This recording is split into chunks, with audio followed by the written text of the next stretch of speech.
All right, Rabbosai, good morning. Let us begin. Begin by thanking our sponsors for this morning. Sure to thank our Talmud Torah sponsors, Paul and Kathy Pollack, for dedicating all of the Shiurim and Drashos this month in honor of their grandchildren. May they be Zochem Eretz Hashem to grow to become the best version of themselves. The Shiurim this month are dedicated in the schos of Refuah Shalema for Yehuda ben Michal. Our week of learning sponsors, Jeff and Karen Cohn, in commemoration of the yard site of Karen's mother, Clara Oxman. We hope that on the merit of our Talmud Torah, the Neshama will have an Aliyah and the family a Nechama.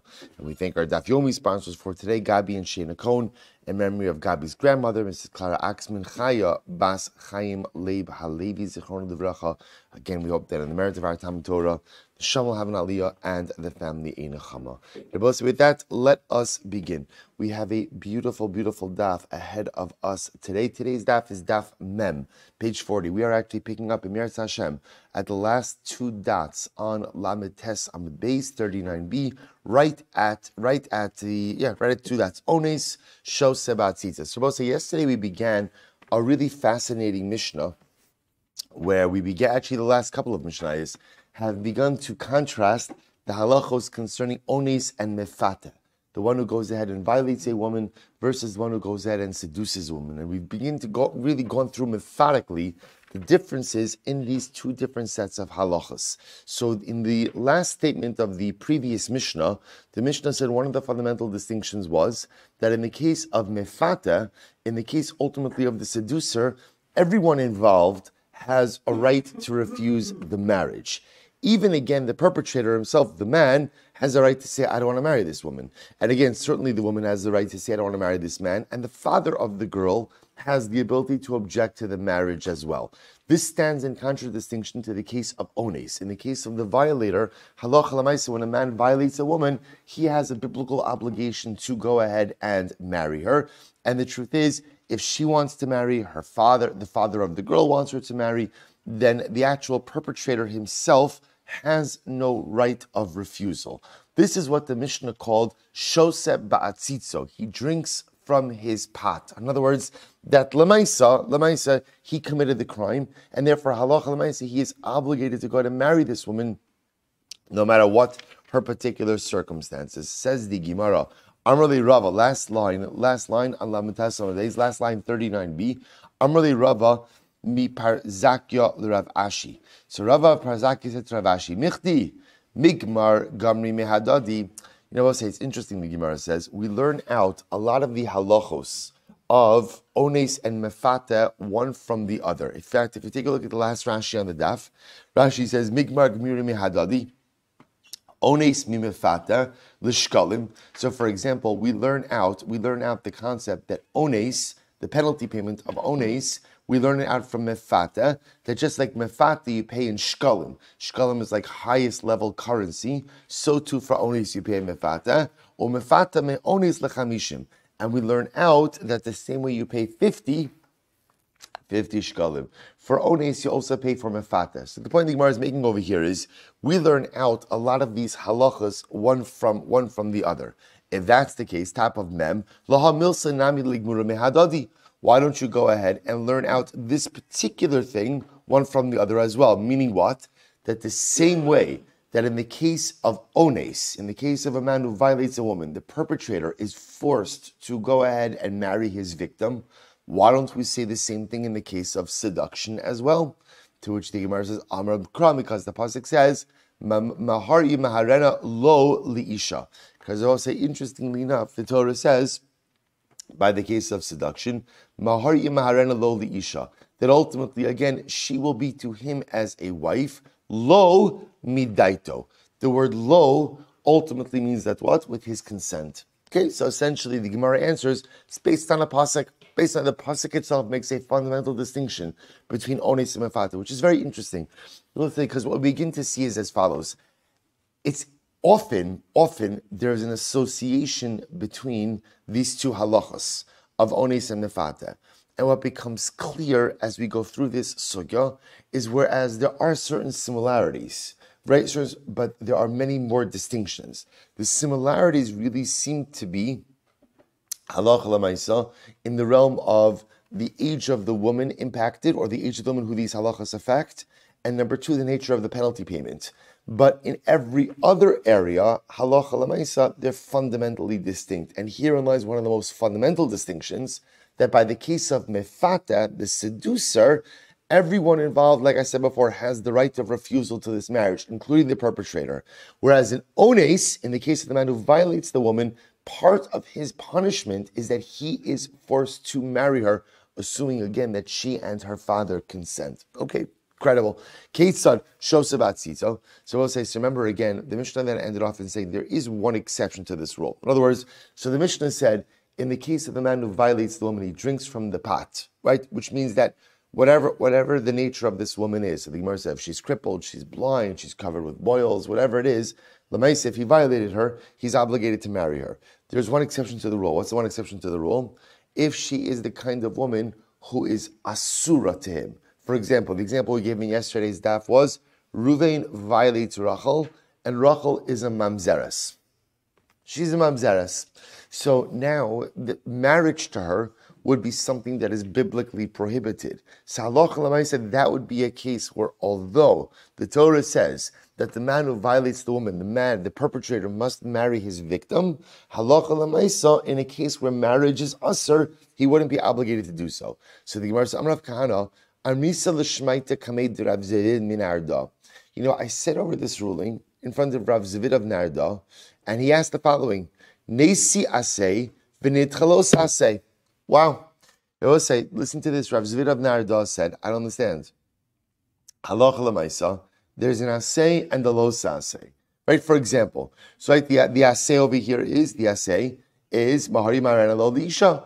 Ultimately, again, the asay, that's by ones. That's by mefata. Right? By ones, the Torah says, halacha l'maisa, he's obligated to marry her.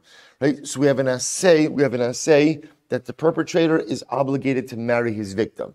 Now I have a lo saseh. What's the lo saseh? Lo yavo mamzer bekal Hashem. It's not allowed to marry a mamzer. I'm using mamzer as an example. You're not allowed to marry a mamzer.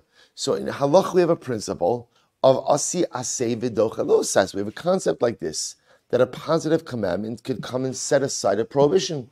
So, or I should say not set aside, but what's the right word? Override. Thank you. Override. So why don't you say the same thing over here? Let the positive commandment of the perpetrator marrying his victim go ahead and override the prohibition of marrying a mamzeres. So we'll say, this is incredible. Amrali, he responded to me, it's a good point, but it's a misuse of the concept.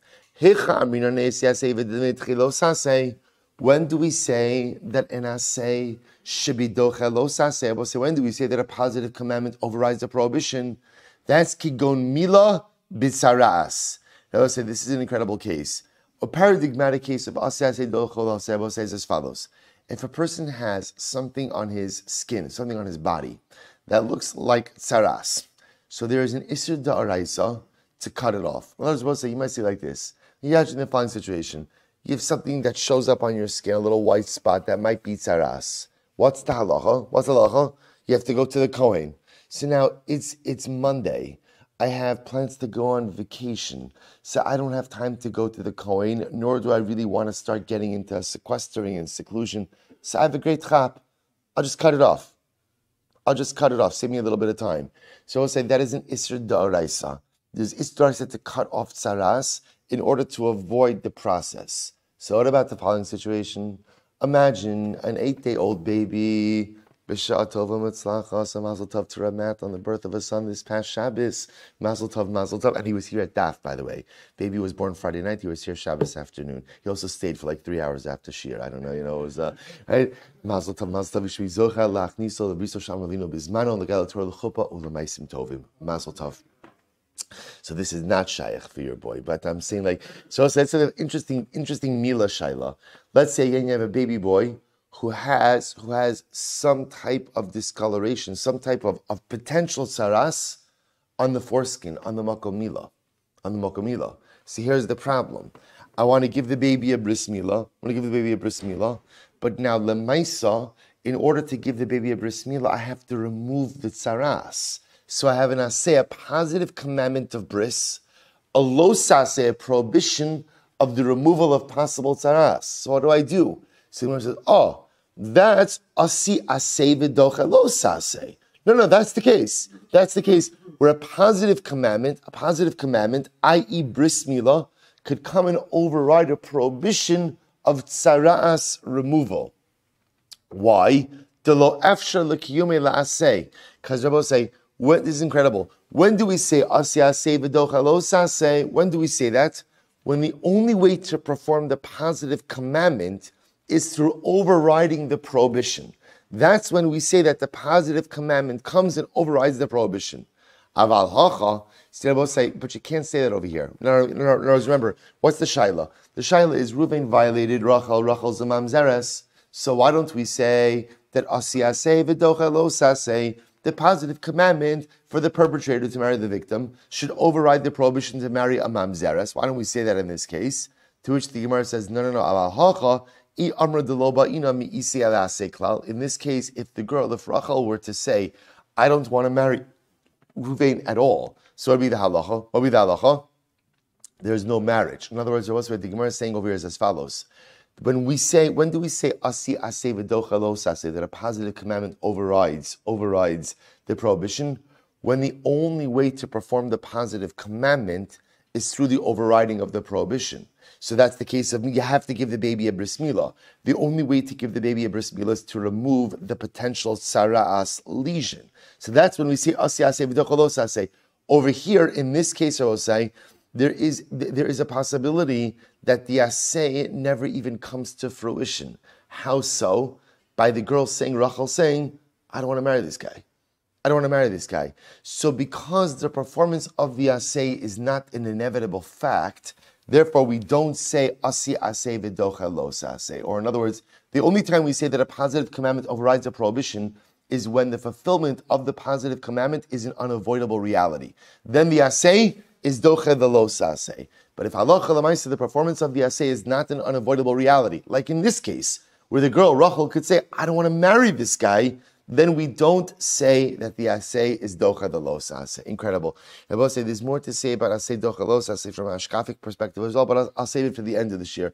We'll get first through the daf. Says the Mishnah, Yisoma shenis arsa v'nis garsha. So we'll say another very interesting case. What about a Yisoma? And I will say what the case sounds like and what the case is are going to be two different things. But let's at least go with what it sounds like. A Yisoma is an orphan. Shenis arsa, who had erisin and then ultimately again was divorced. What's talacha? Rabbi Lazar Omer ha'onis chayiv ma'mefate pater. Rabbi Lazar says that if a man violates her, he is chayiv to pay the knas. But if he seduces her, ultimately again he's pater from the knas. Take a look at Rashi for just a moment. Rashi says Yisoma shnis arsa v'nis garsha ha'onis chayiv ma'mefate pater kechayvan di Yisoma hi uknas shalohi va'achilta dimidaita nispasesalo pater. So I will say, just to understand what's happening over here, because she's a Yisoma, therefore who gets to keep the knas in these type of situations?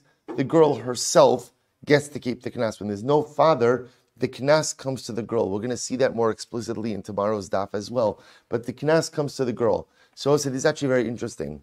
So in this case over here, if a man violates her, he's obligated to pay her the knas. If he seduces her, ultimately, he's not obligated to pay the knas. Why?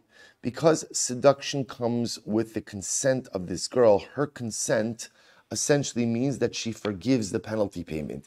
You see, when there's a father in the picture, see, even if the girl consented, the father did not, and therefore the father gets the penalty payment. But halacha l'maaseh, again, when there's no father in the picture, if she was violated, then there's a penalty payment. But halacha l'maaseh, if there was seduction comes with her consent, and therefore no penalty payment. So Rabbi Lazar Omer, good, fine. Amar Rabba, so he says that's the Mishnah. Amar Rabba Chana, Amar Rabbi Yochanan, Rabbi Lazar b'shitas Rabbi Akiva Rabba Amra. Rabbi Lazar, I will say this, by the way, the Rabbi Lazar being quoted over here is Rabbi Lazar ben Shamua, who was a Talmud of Rabbi Akiva. He was one of after Rabbi Akiva, we saw in Yevamis, after Rabbi Akiva lost all of his Talmidim, he went, Ad Sheba, Eitzer Rabbeinu Shebedarom, he comes to the rabbis in the south of Eretz Yisrael and establishes 5 new Talmidim. Amongst those, one of those 5 is this Rabbi Lazar ben Shamua. There's a lot of Rabbi Lazars in Shas, right? There's Rabbi Eliezer. So sometimes Rabbi Lazar could be Rabbi Lazar ben Aruch, and who was a Talmud of Rabbi Yochanan ben Zakkai.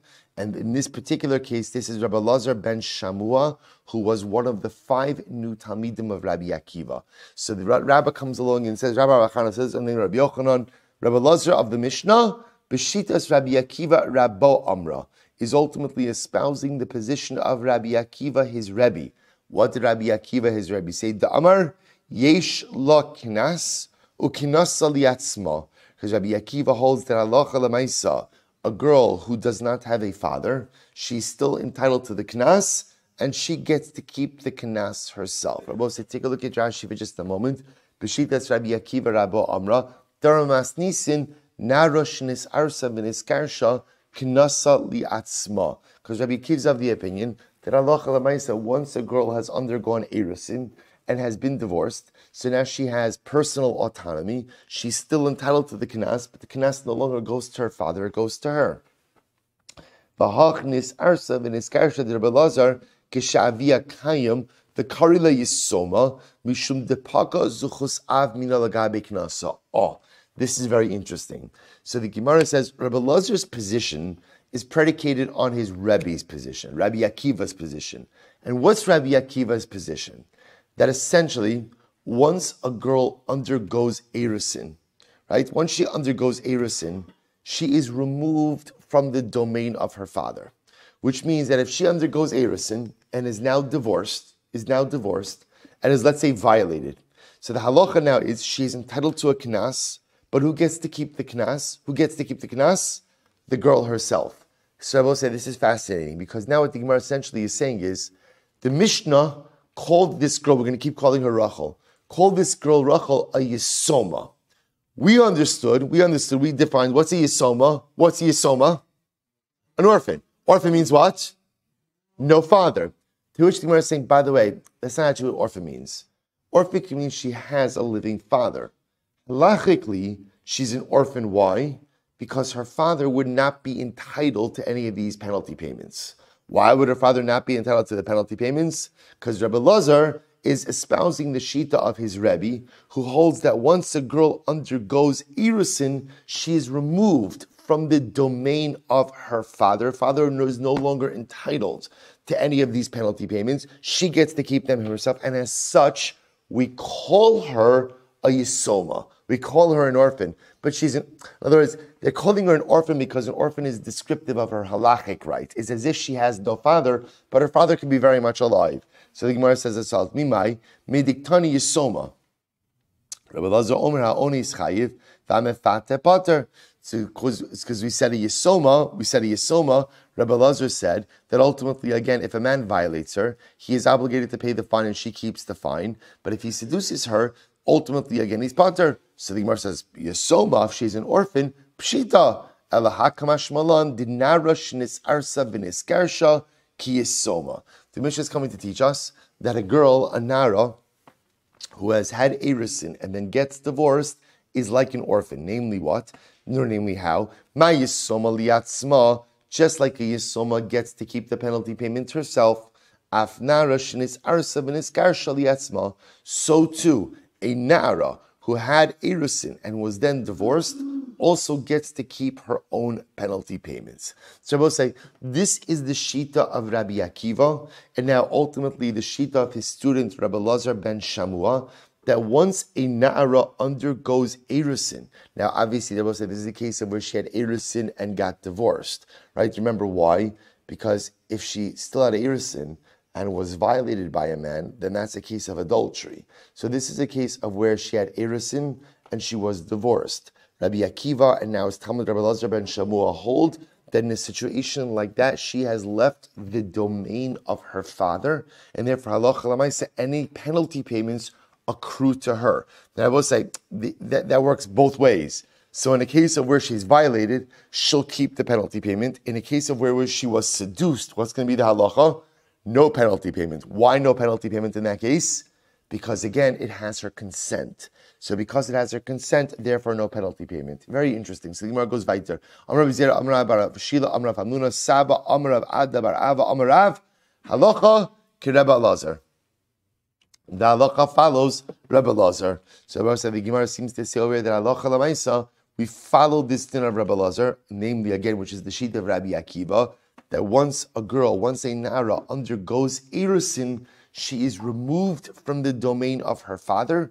She goes ahead and keeps any type of penalty payments herself, and she is called a Yisoma, what we call a Yisoma B'chaye Aviha. She is considered to be an orphan with a living father. So the Gemara says, Kari Rav Alei Rabbi Lazar, Tovina Dechachimi. Ultimately, Rav said about Rabbi Lazar, he is called Tovina Dechachimi. Ultimately, again, the most fortunate of the Chachamim. I will say, look at Rashi, it's actually Tovina Dechachimi Mu'ushar Shebechachamim. He is considered to be ultimately, again, one of the most praiseworthy, the most fortunate amongst the Chachamim. So we'll say here, Rashi says, Rabbi Lazar, Rabbi Lazar ben Shamua, V'talmido d'Rabbi Akiva, Yekidarmin b'Yevamis, Paval Yevimto, Vaya Olam Shomim, Atshava Rabbi Akiva, Esra B'Sinu Shebedarim, V'shana Lahem, Rabbi Meir, Rabbi Huda, Rabbi Yossi, Rabbi Shimon, Rabbi Lazar ben Shamua. I will say, so it's interesting over here that it calls him Tovina Dechachimi, the most fortunate of the Chachamim. I will say, what's fascinating about this is Rabbi Lazar ben Shamua going ahead and espousing anything new? Is he espousing anything new? Not at all. What is he doing? He's just simply relaying over the teachings of his Rebbe. So Rebbe will say it's interesting because yet the Gemara calls him Tovini Dechachimi, like the most fortunate of the Chachamim. So I think the Gemara is teaching us a fascinating idea, which is sometimes we would assume that like the greatest accomplishment, let's say the greatest rabbinic accomplishment is innovation. That's the greatest accomplishment, right? If you could come up with a chiddush, come up with an idea, and you see that sometimes the greatest accomplishment in life is just being another link in the chain. So you don't need to be an innovator. You don't need to come up with chidushim. The ability to simply pass down the beautiful Torah Kedosha from one generation to the next. Imagine taking the same Torah of your Rebbe and just passing that down to your own Talmidim, to your own children. Sometimes that's the greatest accomplishment. Is there a place for innovation? Of course. And is innovation, is chiddush important? Absolutely. But again, sometimes the ability just to take that which belonged to the previous generation and pass it down in its same form to the next generation, that is the hallmark of Judaic accomplishment. I'll point out, this is the midah of Yitzchak Avinu. If you look at Yitzchak, what did Yitzchak Avinu accomplish? Right? If you open up Bereshis and you go through and you want to know, what did Yitzchak Avinu do? I know what Avram Avinu did. Avram Avinu was Lech Lecha, 10 Nisyonos, 10 tests. I understand Yaakov, right? Yaakov had a crazy life. A whole episode. Esav, Lavan, Yosef, all crazy stuff. What did Yitzchak do? We'll say if you look at Yitzchak, the stories of Yitzchak Avinu's life are mirror images of Avram Avinu's life. Mirror images. Whatever Yitzchak, right? Avram endured famine, Yitzchak endured famine. Avram dug wells, Yitzchak dug wells. There is absolutely no innovation in Yitzchak Avinu's life narrative. And says Rav Shamshon Raphael Hirsch, that's exactly the point. Yitzchak Avinu's entire life mission was to solidify the spiritual edifice built by his father. Yitzchak was not supposed to be an innovator. Yitzchak was not to be a mechadesh. Yitzchak was to be a solidifier. And Rav Hirsch says, innovators get a lot of attention. But he says the world can't exist without solidifiers. And Avram Avinu was an innovator. Yaakov Avinu was an innovator. Innovators are great, but without solidifiers in the middle, innovators, what they build ultimately falls apart. I will say it's such an incredible yisod that at the end of the day, here you have Rabbi Lazar ben Shamua called the Tovina Dechachimi. What is he doing in this sugya? All he's doing is simply conveying that which his Rebbe said. So Rebbe will say it's important for us to build and important for us to be mechadesh, but so much of success in our Yiddishkeit is taking what we've received from previous generations and handing it down in its same form to our children and future generations as well. Good to be an innovator, just as important to be a solidifier. Says the Mishnah, Ezu Boshes. So we'll say, remember again, one of the things we've seen is that halacha l'maisa, in addition to the penalty payment, both by the ones and the mefata, is what? Is halacha l'maisa a payment of boshes. What's boshes? Humiliation. Humiliation. So it says the Gemara, says the Mishnah, Ezu Boshes. What's Boshes? Hakol lefi hamavayesh v'hamisbayesh. Now here's what's interesting. Boshes is a subjective payment. Subjective payment. Because Boshes depends on your station. On your station. So when it comes to measuring Boshes, it depends on who is the perpetrator and who is the victim. Who is the victim? Rashi says over Adam Benoni Hamavayish Boshto Kasha, Adam Zolam, Adam Chashav. Someone who is very important has a heightened level of Boshes. Someone who is relatively unknown has a lower level of Boshes. Pigam, what's Pigam? Depreciation. Rowan Osakili Shifcha Nimkeres Bashuk. We'll say, how do you measure depreciation? That's interesting. We see the girl who's the victim as if she was a maidservant being sold on the market. Kama haisa yafa v'kama hi yafa. How much was she worth? In other words, we'll say if she were to be sold as a maidservant, right? How much would a maidservant be sold what would her value be before being violated or after being violated? I will say, in the Gemara is going to ask, I don't understand what being violated or not being violated has to do with being a shifcha. The Gemara will ask that, but Lamaisa, that I want to point out, it's not necessarily the pshat. We don't necessarily look at this girl, the victim herself, and say if this girl, if Rachel, were to be sold as a maidservant. Rather, again, what we look at is in general, is if a maidservant, how much would she be sold for prior to the incident versus after the incident? Knas, what about Knas? Shava b'chal adam. We will say Knas, what the Mishnah is pointing out over here is, Boshes and Pegam are subjective payments. Knas is a fixed amount. The Rebbe will say that's what makes a knas a knas. A knas is a fixed amount, totally independent of your personalistic circumstances. Versus halacha l'maisa, versus mamon. These are restitutional payments. That depends on your personal circumstances. So the Gemara kitzva minatorah shava b'chol adam. We'll say any amount that's fixed applies to any person independent of their personal circumstances. Good. Let's go back there. Says the Gemara, ve'ema chamishim slam am rachmana mikol mili. We'll say, the Gemara asks an interesting question. How do you know that? So let's take the case of Ones, right? A man, Reuven violates Rachel. Torah tells us that what? That halacha l'maisa, he has to pay her 50 shkalim.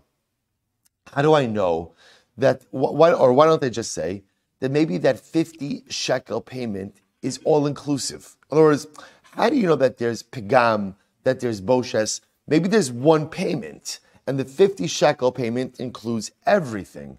To which the Gemara says, Amar Bizera Yomru Baal Bas Melochem Chamishim, Baal Bas Hadyotos Chamishim. Does that make sense? If Rachel, tell me, were to be royalty, and let's say, does it make sense that a girl of royalty and a girl of a regular family would get the same level of damages for an act of violation? It doesn't make sense. At the end of the day, the impact of the crime is felt differently on different people. So it can't be that there's just one payment. In other words, you could tell me that there's a knas, and the knas, the penalty payment at the end of the day, could be the same for everyone, but there's got to be some other type of payments that reflect the different subjective circumstances. Well, if that's the case, ihachi gabe eved nami. What about the following case? There's another halacha. If I have a shar, I have an ox, right? My ox goes ahead and it's a shor muah. Let's say it's a shor that's already been worn. My ox gores Ruvain's eved Kanani, and kills Ruvain's eved. What's the halacha, Rabosai? There's a penalty payment. What do I have to pay? 30 shkalim. 30 shkalim. Why don't they say the following? Ihachi gabi eved nami. Yomru eved nokev margolio shloshim. Eved osemasa amud beis. Eved osemasa machat shloshim. So we'll say, let's analyze the following. So now, there's 30 shekel that's paid for an ox goring an eved. But let's say I have an eved that is a skilled craftsman with dealing with jewels. And now, let's say I have another eved that just sews. So does it make sense that an eved that is skilled with dealing with precious gems should be worth the same amount as an Eved that ultimately, again, just sows. Elamar Rizera, Ilu Bala Shnaim Echad Kidarka Vechad Shalo Kidarka, Yomru Baal Shlema Chamishim Baal Paguma Chamishim. Simar gives a more extreme example. Let's say a woman was violated by two different men, two different occasions. One Bia Kidarka, one Bia Shalo Kidarka. Does it make sense that the first and second men pay the same amounts? Amarli Abai Ihachi, Gabe Eved Nami Yomru Eved Bari Shloshim, Eved Muka Shchin Shloshim. I can say the same thing by Eved. Does it make sense that a healthy Eved should get 30 shekel? When we say the healthy Eved, the Avadim are dead. Talk about the masters. That if the ox gores a healthy Eved, he gets 30 shekalim, and if he gores an unhealthy Eved, he still gets 30 shekalim. Allah Amra Abai Amakra Tachas Asher Ina. So we'll say, here we go. Abai says, you're right. We'll say, rather, the pasuk says, just to give you the pasuk in its entirety, V'nasan ha'ish ha'shochiv ima la'avi ana'ara chamishim kesef v'lo sia le'isha tachas asher ina. We'll say, so the pasuk says, the perpetrator will pay the father of the victim 50 silver pieces, chamishim kesef, tachas asher ina, because he has violated her. So the Gemara says, Hani tachas asher ina. The 50 silver pieces is a penalty payment that is paid because he has violated her. And I will say, so what do you see from there? That's a penalty payment associated with the act of violation. Michlal di'ika boshes upegam. So I will say, by the fact, see, the Torah could have just said, he'll pay her 50 silver pieces. The fact that it says he'll pay her 50 silver pieces, tachas asher ina, associates that payment with the violation. But it also tells you that what? There are other payments. Right? Not knas payments, there are other damages. So I also want to point out something else. The penalty payment, is what we call a knas. A knas is not damages. A knas is a penalty. So the Torah goes out of its way to say the 50 silver pieces, that is a penalty payment. But the fact that it identifies it as a penalty payment for the act of violating her tells us that what? There's still damages. Then I will say, what are damages? Boshes, humiliation, is damages. Pegam, depreciation, that's damages. So therefore, Abai learns. If a Rava says, Amar Kra, V'nasan ha'ish ha'shochiv ima la'avi ha'nara chamishim kasef. The pasuk says, V'nasan ha'ish ha'shochiv ima. The man who slept with this girl, who violated this girl, will give the father 50 kasef, 50 silver pieces. Hanas shchiva nun, literally again, for the benefit that the perpetrator got from the act of relations, for that he has to pay a penalty payment of 50 silver pieces. Mechlal di'ika boshes upigam.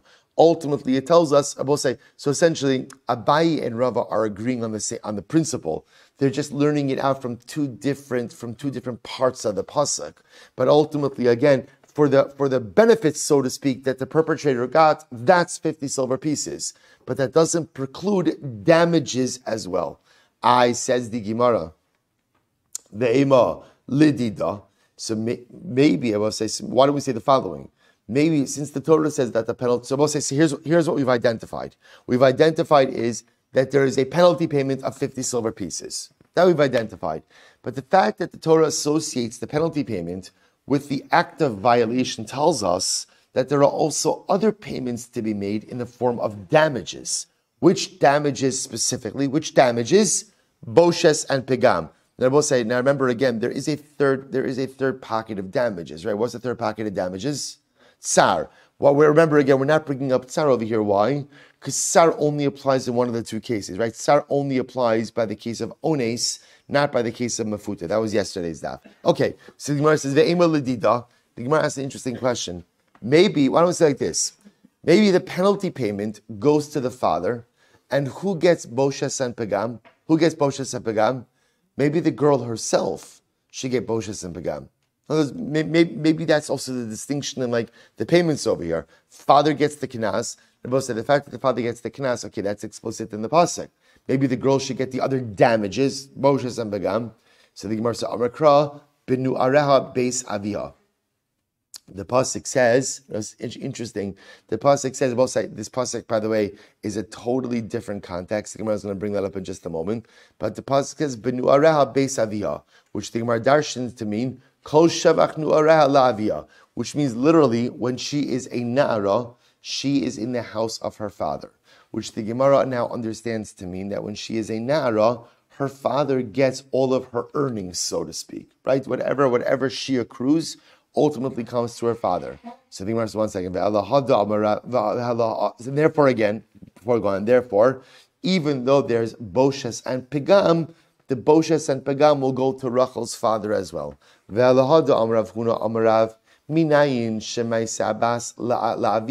How do you know that if the girl generates any type of income, any type of earnings, that it goes to her father? The pasuk says, if a man will sell his daughter as a maidservant, just as a maidservant, her earnings go to her master. Ultimately, again, a daughter, her earnings also go to her father. Says the Gemara, why do I need this drasha? Lamali, seifokleimi benu areh beisavia. Why don't you learn out from the previous drasha we just said? We just said benu areh beisavia, which teaches us that when she is a na'ara, she is fully in her father, so her father has full rights. Elahi, you're right, the Gemara says, no, because the phrase of benu areh beisaviha, is a different context. What is that referring to? Elahi, ba'faras nedarim hu dichsiv. So it's like, Benu areha beisavia is not talking about earnings, maaseh yadayim, or damages. What is it talking about? It's talking about haparas nedarim, annulment of vows. Annulment of vows. And when it means that when she is a nara, she is still in her father's home, and her father has the right of annulment. So the Gemara says, so maybe you'll say, well, we should learn out the same way that a father has the right of annulment over his daughter's nidarim when she's a nara, so too he's entitled to any of her earnings or damages. To which the Gemara says, no. Mamona me'isura lo yalfinan. The ability for a father to annul his nara daughter's vows, that's a din in Isser. That's a din in Isser prohibition. We don't learn out mamon, monetary law, from Isser. One from Knas, and say the same way that the father is entitled, ultimately again to the Knas of his daughter, he's also entitled to keep the damages, Boshes and Pegam, that she earns. To which the Gemara says, Mamona miknasa lo yalfinan. We don't learn out mamon from Knas either. Ela mistabra da'avia havi di by masra la lamenuval umukashchin. Rabbi say this is fascinating. Rather, the Gemara says, how do you know that the father is entitled to her Boshes and Pegam? Rabbi say this is fascinating. So how do you know? So Rabbi say, let's go with what I do know. Here's what I know. Is it halacha l'maisa when Ruvain violates Rachel? So Rabbi say there's a number of different payments, right? Payment number one is what? Payment number one, knas. And by the way, now we also begin to fill in like a lot of the blanks as well. There's knas. Remember again, in the case of ones, knas is paid immediately. We saw yesterday's daf. Knas is paid immediately. And Knas is paid to who? Paid to who? Paid to the father. How do I know that? Pasuk. Right? That's easy. That's just a straight out pasuk. Okay. Now what we're also introduced to is, in addition to Knas, there's also other payments. What are the other payments? Again, we've got Boshes, humiliation, Pigam, depreciation, and of course, by the case of Ones, we also have what? Tsar. What we're trying to figure out about say is what? Who gets those payments? Who gets those payments? So I will say, so now we've unsuccessfully tried to go ahead and figure out where ultimately who gets those payments. Which the Gemara says, I'll tell you. The father gets the payments. And how do I know the father gets the payments? Listen to this fascinating idea. Because we'll say father has the right to go ahead and marry off his daughter until she becomes a bogeres, right? And if he wanted to, he can marry her off to who? To whoever he wants, to a menovel, to a mokashchin, which literally means he can marry her off to like the most disgusting, despicable guy, either physically repulsive or anything, which tells you what? Now imagine, right, Rachel's father were to marry her off to a mokashchin, a guy covered in boils. So what would that do to her? That would be terribly embarrassing. Terribly embarrassing. So I will say, so what do you see from? Yet the father still has the ability to do so, which means the father controls his daughter's boshes, and he controls her pegam. So the ability to marry her off to whoever he chooses indicates that he controls these aspects of her life. So the same way that he controls ultimately who he can marry off to, therefore again, he's also entitled to the boshes and pegam payments as well. So therefore, it turns out that in these cases, the father is not only entitled to the knas, right, the penalty payment, he's also entitled to keep damages. Now, I will say, we did see the one exception to this rule would be if the girl had erusin and was then divorced, according to Rabbi Akiva, Rabbi Lazar ben Shamua, that would remove her from her domain, from his domain. But assuming that's not the situation right now, halacha l'maaseh, it turns out the father is getting all of the payments, both the penalty as well as damages. Next, pigam ronos akili shivcha mikeres. So we'll say, remember again, depreciation. How do you go ahead and gauge depreciation? We view her as if we look at a shivcha. Difference between a shivcha who's a basula versus a shivcha who's not a basula. To which the Gemara says, Heichi sheimin Allah. How do we evaluate this? Amar Avu Dishmuel Omdin Kama Adam Rotze Litin Ben Shivcha Basula the Shivcha Beula L'Shamsho. How much would a person pay? What would be the price difference between purchasing a shivcha who's a basula versus a shivcha who's not a basula in order to serve him in his home? To which the Gemara says, Shivcha Beula L'Shamsho my nafka lemine. They'll say, who cares? In other words, if I'm purchasing a shivcha to go ahead and be part of my domestic help, I don't understand what does it matter if she's a basula or she's a ba'ula? How does that impact her ability to work in the house? Ella, here's the difference between shivcha ba'ula, shivcha she'ina ba'ula, la sil la avdo. We'll say here's the difference. Remember again, Allah, I said if I purchase a shivcha, remember again, I have the ability to give her to my eved, It's not necessarily, it's not quote unquote as a wife. I mean, it could be for marriage, but it's not a bona fide marriage. So the Gemara says, "Avdo my nafkalamina." So to my eved, what can it matter? The eved sheish lo rabo koras rachemenu. So I guess it would be in the times of old that if the master had an eved who he had a particular affinity to, it was more chashuv to give that eved a shivcha who was a basula as a wife, versus a shivcha who was a ba'ula as a wife. So therefore, again, a person would pay a premium, so to speak, for a shivcha who was a basula, not because a shivcha who is a basula provides better domestic help, but because a shivcha who is a basula could ultimately, again, be a more suitable spouse for an eved, for my eved. So the difference in value that a person would pay for a shivcha who's a basula versus a shivcha who's a ba'ula, ultimately, again, that would be the difference. That would be pegam. That would be depreciation. Okay, says the Mishnah. Kol makom sheyesh mecher in knas, v'chol makom sheyesh knas in mecher. We've actually had this Mishnah beforehand. We've actually seen this before, but we'll just mention it now here as well. Any place where I would say any situation where the father has the right to sell his daughter, there is no knas. In any situation where the father has the ability to go, where there is knas, where there is a penalty payment, father doesn't have the ability to go ahead and sell his daughter. Ultimately, again, if he has the ability to sell it, there's no knas. Kitana, well, so now the Mishnah illustrates this. For example, a kitana, a father has the right to sell his daughter who is a ketana, right? He could sell her as a shifra, he could sell her as a maidservant. So when she could be sold, ultimately, again, there is no kinas payment. Nara, on the flip side, a nara, yesh la kinas ve'ein la mecher. Ultimately, a nara, she has a kinas, but there is no mecher, there is no sale. Can't sell a nara. V'abogeres, but a girl is a bogeres, ein la lo mecher v'lo kinas. Ultimately, once a girl's a bogeres, she's a full-fledged adult, and therefore, again, there's no mecher and there's no knas. So we actually saw this opinion. We saw this opinion of Rabbi Meir. We saw this opinion before, that Rabbi Meir holds that halacha l'maisa, a father could sell his daughter when she's a ketana.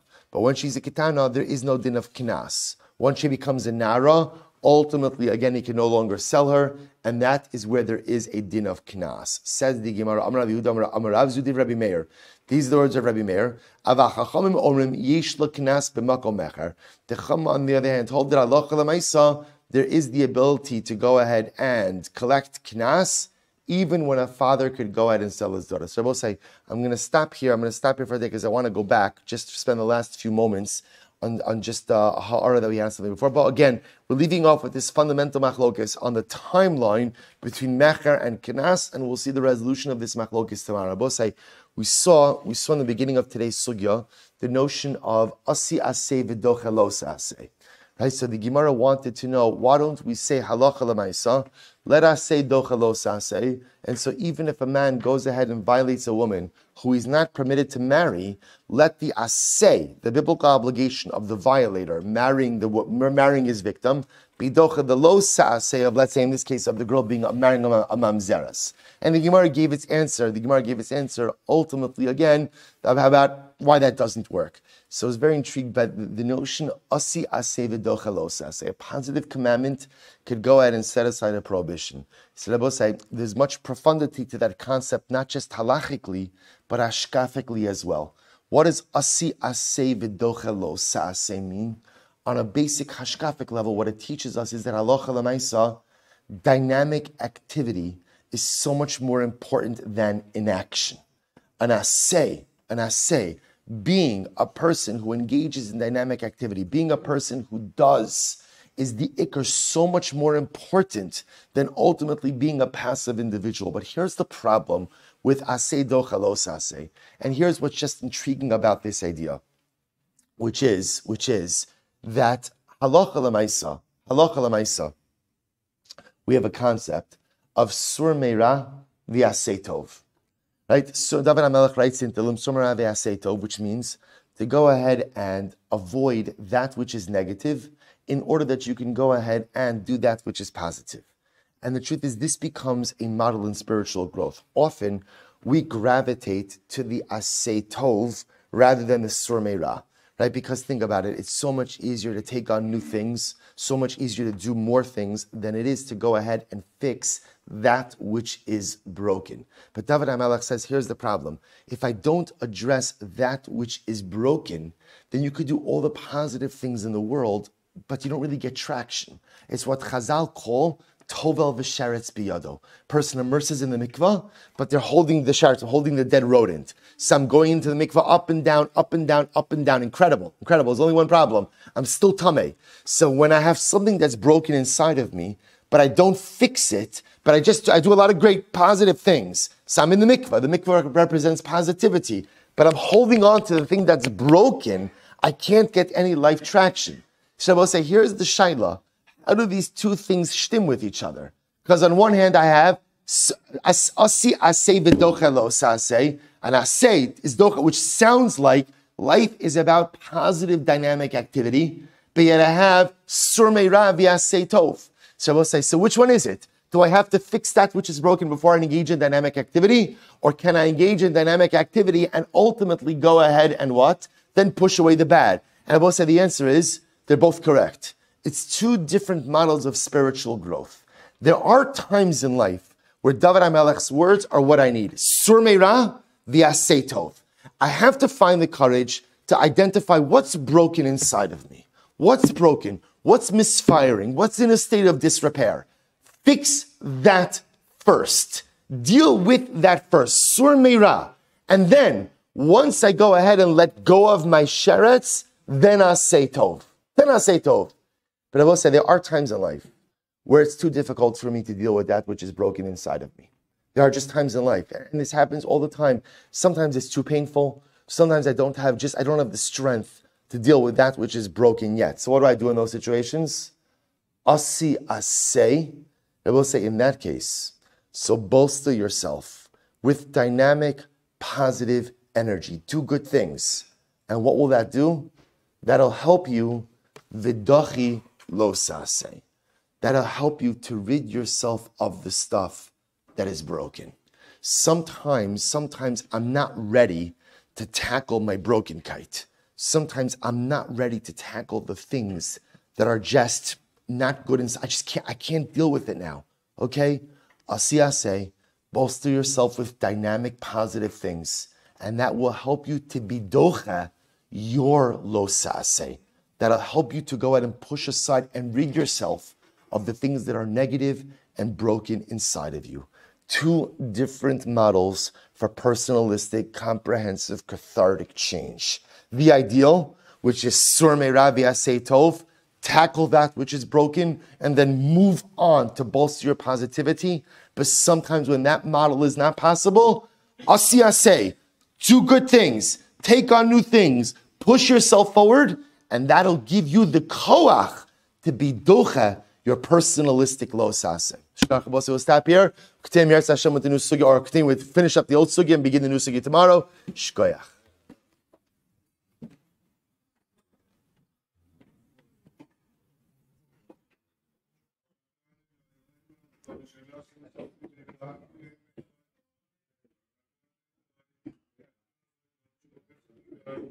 All right, have a great day, everyone.